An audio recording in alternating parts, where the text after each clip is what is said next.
Welcome back to 2 on OSU. I'm Sam Hutchins. Ben Hutchins joins me. We're here for Sellout Crowd, breaking down the latest for Oklahoma State continually. So we've now shifted from game coverage to now the daily game of the transfer portal and all the craziness that can happen there. We'll touch on the transfer portal. We'll touch on some recruiting wins, some recruiting losses for Oklahoma State. May hit a little basketball too. Who knows? The first mystery is solved of the day. Ben, you were questionable to even appear on the podcast, but thanks for fighting through some injury / infection to join me. Yeah, I appreciate that. I'm wearing my glasses today, so this is an older school look from me. Just had something kind of dealing with my eye, but here I am back and ready to power through another episode of 2 on OSU. Don't let anybody say I don't love this show, because we're fighting through. We're not operating at both engines on the plane here fully 100%, but I'm here and ready to put together a good show. Okay, fantastic. Well, thanks for joining us. We've got to thank the other folks who are sacrificing things to support 2 on OSU and really helping the show out. First off, that's going to be Two Fellas Movers, Ben. I'm just not sure if in this day and age, a pizza and a beer or a pizza and any sort of six-pack is enough. So if you're moving and if you need to call someone to help you out with a move, call Two Fellas Movers. They'll help you out. They're professional, they're courteous, and they're a great partner to work with. We've found that out. We also want to thank the National Cowboy and Western Heritage Museum. Great museum in Oklahoma City. Important to culture. Important if you're 90 years old or 9 years old. Go check that out. MidFirst Bank. Banking is so important, and MidFirst Bank is a great candidate to take your banking needs there. Go support MidFirst Bank and Fire Lake Jobs, of course, to do anything that of the aforementioned sponsors we've talked about. You pretty much need a job. So Fire Lake Jobs will connect you with a job in this state. They have connections all over the state. So search there if you're looking for a career change. And I'd also like to thank Oklahoma Ford dealers. Ben, we have firsthand benefited greatly from Ford vehicles, and I imagine you will too if you're in the market for a new car. So remember to drive into your best in Oklahoma Ford dealers today for the best deals on Ford's full lineup of trucks and SUVs. Ford is the best in Oklahoma. Ben, I'll kick it off to you.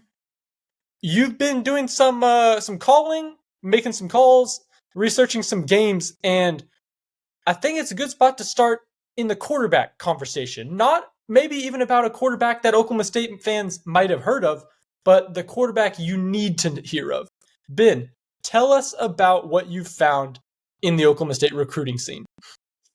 Yeah, Sam. So this year, the top-ranked recruit, according to On3 for the Cowboys 2024 class, is Maealiuaki Smith. You might have seen he was one of the more recent guys. He committed, I think, just a couple weeks ago. We were at a basketball game, and it happened when he dropped his video there. And he's a 3-star quarterback, pro-style pocket passer out there in Northern California.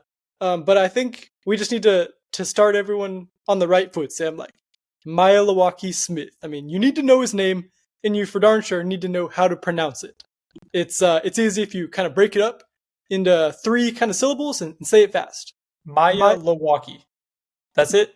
That's it. Maealiuaki. Okay. You and I, Ben, we're guys who have had our names pronounced wrong our entire lives for completely different reasons. Not people don't know how to pronounce Sam and Ben, but they just whiff entirely and switch it up. But okay, that's the pronunciation. Yeah, and there's no easy way to kind of get around Maealiuaki. So if so walking around Stillwater, if you're saying his name right, you must be listening to our show, because that is how you pronounce it, and it's going to make a big difference. And Sam, it's a name that OSU fans should really get to know. Of course, right now the young quarterbacks who everyone's excited about are Zane Flores, Garrett Rangel, those young guys, and look, like, of course you should be excited about him. But Maealiuaki Smith is another young guy who's going to come in, and he's done so much at the high school level that I think it'd be really hard to not get super excited about him as well. Sam, he broke Tom Brady's records. Of course, he goes to Junipero Serra High School in Northern California. That's where Tom Brady went. Lynn Swann went there as well. So Sam, a deep kind of football history there. Sure, the best football history. If you're a quarterback coming out of Tom Brady's school, that's impressive. So what records did he break? Because on the surface, that sounds pretty difficult to break any of Tom Brady's records at the high school level. Yeah, no doubt. And I will say, like, Tom Brady, Tom Brady wasn't even first in these records, which is interesting. Of course, Tom Brady was, like a what is it, sixth round draft pick, so maybe he always didn't put up the craziest stats or whatever. But still, Tom Brady had some impressive stats. I think he was like fourth. I did go through the Serra record book. Anyway, Maealiuaki broke Tom Brady's passing yards in a year. Smith threw for about 2,700, and Tom had 2,100 in 1994. And Maealiuaki Smith did this in 2022. Also in 2022, Maealiuaki Smith threw 34 touchdowns, breaking Tom Brady's single season record in 1994 of 20 touchdowns. So I'd say you're on the right track if you're breaking Tom Brady's single season passing yard and single season touchdown throws. And Junipero Serra, they're a solid program. It's not empty yards he's putting up, right? A lot of this time they've gone 25-2 over the past 2 seasons, and both those losses have come in the state championship game. He just recently played in the state championship game. Yeah, we wrote about it in our newsletter, and thank you if you got the kind of first look at it there. We're able to talk about just some random things that we collect throughout the week, and we put them in our newsletter. If you want to subscribe to that, but yeah, Sam, we kind of put the word out for OSU fans. Hey, tune into this game if you want to see, potentially OSU's quarterback of the future. And I guess I'm sorry if you paid the $11.99 to watch that game, Sam, because it was pretty one-sided. Mater Dei High School beat Junipero Serra 35-0.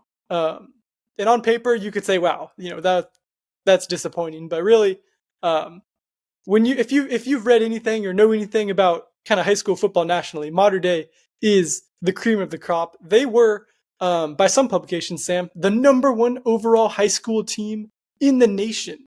So maybe 35-0 isn't so bad. I don't know.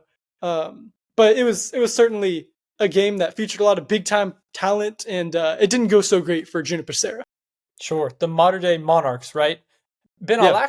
I'll break the show form a little bit in front of your very eyes. Crack, snap, break the form wide open. There's another Mater Dei connection that I discovered in my reporting this week for Oklahoma State, and that's with Cesi. I need to know how to get this name right too. I've heard it a couple different ways, but I'll call it Cesi Valhalla, the running back for Oklahoma State, who popped as a freshman in the Big 12 championship game. And I talked to his coach, Coach Salovi, over at West in Salt Lake City, Utah, and they scheduled Mater Dei in week 1 of Cesi's senior year at high school there. And Coach Salovi told me that Cesi, who again is now the running back at Oklahoma State, who Mike Gundy was so complimentary of after his few snaps against Texas, Coach Salovi told me, yeah, Cesi, he really popped against Mater Dei, against the Monarchs, against the mighty Monarchs, who West fared little better than Junipero Serra against. But Cesi, they said they used him on offense, they used him a lot on defense, and at the end of the game, Mater Dei was asking how much eligibility he has left if they could pick him up. So I'll have a story coming out on that soon, or it might be already at selloutcrowd.com by the time you're listening to this podcast. But for more on that, but yeah, the Mater Dei Monarchs, they're the ultimate test. They'll have D1 guys every year coming out of there. So interesting that those two Oklahoma State players have both played them recently. Well, and that's exactly right. I mean, this year, Mater Dei had dudes going to Oregon, Stanford, Alabama, Georgia. And they did limit Serra to just 58 total yards. So, but, if you were to ask me, I think that says more about Mater Dei than, anything that Serra's doing. But still, an impressive career, Sam, for Maealiuaki. Like you said, he'd led him to a 25-2 record. And I did talk to Coach Patrick Walsh over there, Sam, and Coach Walsh told me that the only games Maealiuaki Smith has lost, kind of leading this Serra team, are games against the number one overall team ranked in the nation. So pretty, That's pretty, tough. yeah. If that does anything for you, but certainly an impressive career for Maealiuaki, and I know folks are excited for him to get to Stillwater. Um, it'll be fun to have him here. So you should watch some of his highlights. I mean, I watched the highlights of a game during, like, it was right after the COVID break. They had him on ESPN, Sam, and his team got down like 14 points in the last quarter, and he was able to lead 3 scoring drives at the end of the game to beat uh, some high ranked team in Northern California there, and that was kind of when Coach Walsh told me that his profile really elevated to the next Sure. level of, hey, this guy's something special. And one of the highlights that sticks in my mind is him stepping up into the pocket, and then he shuffles with his eyes downfield, kind of sideways, and a defender's running right in his face, but he's able to find a guy streaking across the field at the last second for a huge gain. It picked up a 4th down and extended that game. So certainly going to be a lot of fun to watch in Stillwater. Interesting. So a pro style guy who has Tom Brady connections, and he'll be joining a quarterback room. Ben, real quickly, let's talk about the quarterback room next year, how it projects. Alan Bowman is a possibility coming back next year at Oklahoma State. Right now, like I said, it's hard to say anything with certainty when things could change 2 minutes later in the transfer portal era. But right now, the Cowboys are going to have Alan Bowman as a possibility, and Garrett Rangel will be that guy in there, and Zane Flores will be another guy in the quarterback room, and then Smith will be joining that group. So that's kind of how it projects right now, Ben. But it's at a weird spot right now. Oklahoma State is kind of mystery all around in terms of next season's quarterback. It could go. You could be starting a veteran. You could be starting a guy who's never played before. It's just fascinating to have that disparity between Bowman, who could be playing in his 7th year, or Flores, who could be playing in his first game, or Agreed, another guy. Sam. But yeah, and I think that situation of mystery there would give OSU fans maybe a lot more pause or cautious optimism. But if you look at how it worked this year, the strength of the team wasn't necessarily always at the quarterback position. I mean, this team runs through Ollie Gordon and a strong offensive line. Gordon hasn't made an official announcement on if he's returning or not, but I think for 4 of his starting offensive linemen to announce their return, Sam, that's certainly a very good sign for the Cowboy offense next season. If it's going to be led by Alan Bowman again, who is certainly someone who you want to keep upright and let him kind of work in the pocket, or a young guy in front of him who needs all the protection they can get. The offensive line is kind of what butters Ollie Gordon's bread, and Ollie Gordon is what butters this team's bread. So certainly maybe not as big of a worry with the quarterback kind of situation. Sure. In my mind, I would imagine Oklahoma State's goal next year is to just be in the top 12, get to the college football playoff, whether that involves winning the Big 12, which it might without OU and Texas, without those 2 super high level teams. Maybe makes you think that only one Big 12 team could finish in the top 12 next season. But yeah, I think the Cowboys have a lot of decisions to make with, do you go with an upside, on the hidden upside potential of one of these younger guys? Do you like what you have with Bowman in terms of getting you to a top 12 seed and playing in the playoff? It'll be interesting to see how it all shakes out. But thank you for the update on the new wild card in Oklahoma State's quarterback room. Ben, let's talk about Kobe Black a little bit. The wild card that came up empty for Oklahoma State. Corey Black's brother, a 4-star recruit in his own right, is Kobe Black, and he would have been one of the best Oklahoma State recruits in history and the best Oklahoma State recruit in the Mike Gundy era. That's right, Sam, and we just watched his commitment video. He had a couple pump fakes reaching into the buckets to pull out the hats, but he did put on the Texas Longhorn hat, eliminating OSU and choosing Texas there. I mean, yeah, he's a projected to be a top player, and certainly someone I think the Cowboys would have liked to have, but they're not really used to getting those top players, and they certainly know and have shown us that they're capable of producing great NFL level guys in the secondary. even if they're not those 4-star, 5-star guys. Yeah, I talked to Corey a little earlier ago, and Corey he can return for his senior season or super senior season if he so wants. He hasn't indicated either way yet, but Corey said, "Yeah, I'm helping my brother Kobe through this process, not necessarily steering him in one direction or the other too much, just trying to guide him and make sure he does what's best for him." And in Kobe's mind now, it is going to the Texas Longhorns. Now the Cowboys have 3 recruits in the class coming next year with Landon Cleveland, David Kabongo, and Willie Nelson.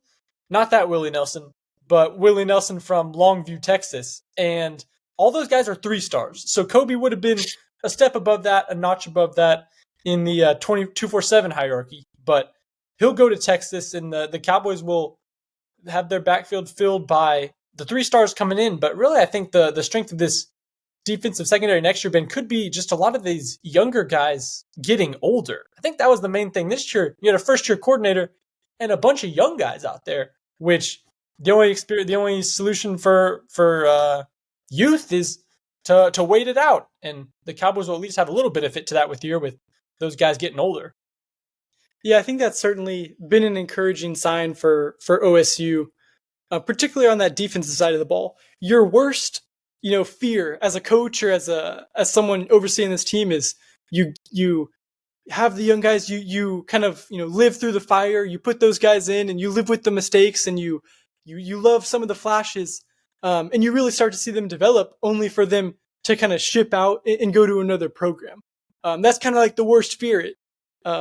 It kind of negates all of the good and the bad that you had to go through, Sam. So if the Cowboys can get most of these young guys in the secondary to return, an area that was a real weak point in 2023 can, I think, be a real strong point in 2024.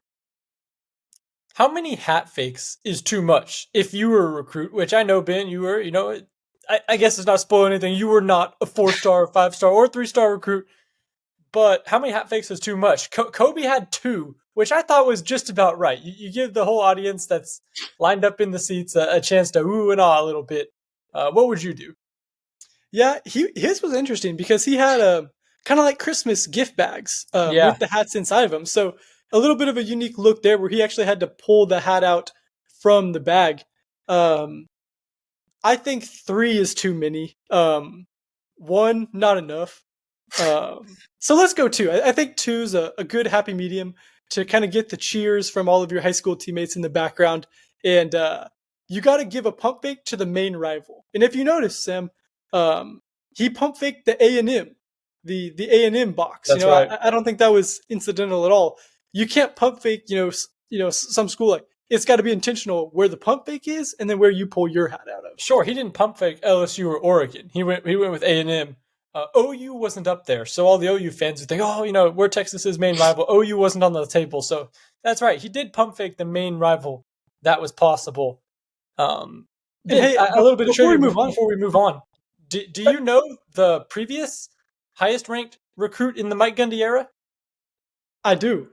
It's Rashedi Jones, That's right? The defensive lineman, who's now also, he's still around the team working as kind of a motivational speaker guy. He'll get up and kind of talk to the group, I think, several times a week. So you can actually see some of that on his social media. But yeah, Rashedi Jones, man, one of the guys who kind of anchored that 2011 defensive line.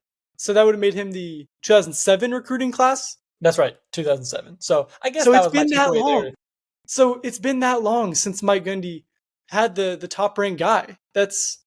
I know. And I was bringing that up to say, I guess when you get that high, you're going to be a pretty good player by and large. Rashedi Jones was a great player for Oklahoma State and since certainly developed into one. But yeah, so I don't want to say it's a big miss for the Cowboys because they aren't necessarily used to having those guys, but it could have been an interesting thing to have both the Black brothers back there. That is not happening. Ben, let's talk a little basketball to close out the podcast. A bizarre season just had one of the most bizarre games of the year, and the Cowboys won it. I guess the nut graph of the story is Oklahoma State had 28 turnovers and won against Tulsa at the Paycom Center in Oklahoma City. just a bizarre game for the Cowboys, but they moved to 4-5 on the year and snapped a 2-game losing streak. So how many teams moved to 4-5 and snap a losing streak with 28 turnovers? Only the Oklahoma State Cowboys. Yeah, it looked weird on TV too. I know you were there in person, but I did flip on the game, and you see them on the Paycom Center court, the Thunder background, and Yeah, the it didn't Thunder logo was right there. it didn't look like there were a terrible amount of people there from the Oklahoma State contingent. So certainly just a weird vibe in there. Of course, Yeah, playing to the top row, the top section was all curtained off, so it Yeah. felt a little bit like a GIA wrestling match. Yeah, interesting, man. And like, just tell me what you saw there, right? I mean, was it the Cowboys have struggled in the past with a point guard? Javon Smalls really helped there. How have you seen like 28 turnovers? How did it happen? Yeah. So I mean, I pretty much asked Mike Boynton that. That was a summary of the press conference afterwards, and Boynton said, "Well, Tulsa does a combination of playing very aggressively on the perimeter and lunging for steals, trying to speed you up, and what that can lead to is sure a lot of turnovers, but it can also lead to a lot of easy buckets. So that's why the Cowboys were pretty comfortably ahead for the most of the game, despite the turnovers really racking up. But Tulsa only got 19 points off those turnovers. So the Cowboys did a good job of getting back, and the Cowboys are still a very athletic team. They're 4-5, but they're a very athletic team, and that can help make up for some mistakes, make up on chase downs and things like that. But yeah, it was a little weird, and pretty much everyone turned the ball over. There's not like one or two players to point through when you have 28 turnovers, but it was a record. The Cowboys had 30 turnovers in a Bedlam game in 1988. I don't know if anyone was there that listens to our podcast, and if you were, I apologize, because that was probably some ugly basketball. But they lost that game by like 30. So I just thought it was pretty impressive, and really, Mike Boynton said it too post game in the players, like, yeah, this was a weird game, crazy to win when you have 28 turnovers. Yeah, just 4 games left before Big 12 play gets underway. And goodness, the Big 12 is looking gnarly in the overall men's basketball rankings this season. So that's going to be a gauntlet, but I think it's going to be important to see kind of how the Cowboys, what they do with these 4 games, what they do in one of these games if it gets close, right? The Cowboys haven't had any success in these close games this season. That's going to be something I'm really looking forward to, is watching to see if they can win one of these close games, kind of see if they can develop that killer instinct, whatever it is that helps you win games that you're going to have to win if you're right now, hovering around 500. That's usually what the Big 12 is all about. And like you said, Ben, you forecasted a little bit. Baylor's coming to GIA to open up Big 12 play, and that will be a test among many tests, with KU coming and when Houston, and the Big 12 is going to get harder next year with Arizona and all them. I think Arizona and Kansas are the number 1 and 2 teams right now. So the Big 12 is a gauntlet that's only getting gauntleter, and I know that is not a word. So we'll wrap it up like that. Thanks for listening to 2 on OSU. We ask you to subscribe and rate the show every time. I'll ask you to do something different this time, which should be to subscribe to our newsletter. Ben mentioned it earlier. We provide a lot of content that you won't get anywhere else from us and on Sellout Crowd. And Ben and I like to have a lot of fun with it. So I'd ask you to subscribe to that. I think you will enjoy it. And if you don't enjoy it, you can unsubscribe. But at least you tried, and at least you helped me out. Ben, is there anything you need to wrap with, or am I good to send the good folks out of here and wish them a Merry Christmas? Let's do it, man. Have a Merry Christmas, everyone, for sure. Thanks for listening to 2 on OSU. Thanks for the people behind the scenes, Jacqueline Musgrove, Michael Lane, Michael Martin, Bobby Howard, making us look good and helping the show out. We'll see you next time.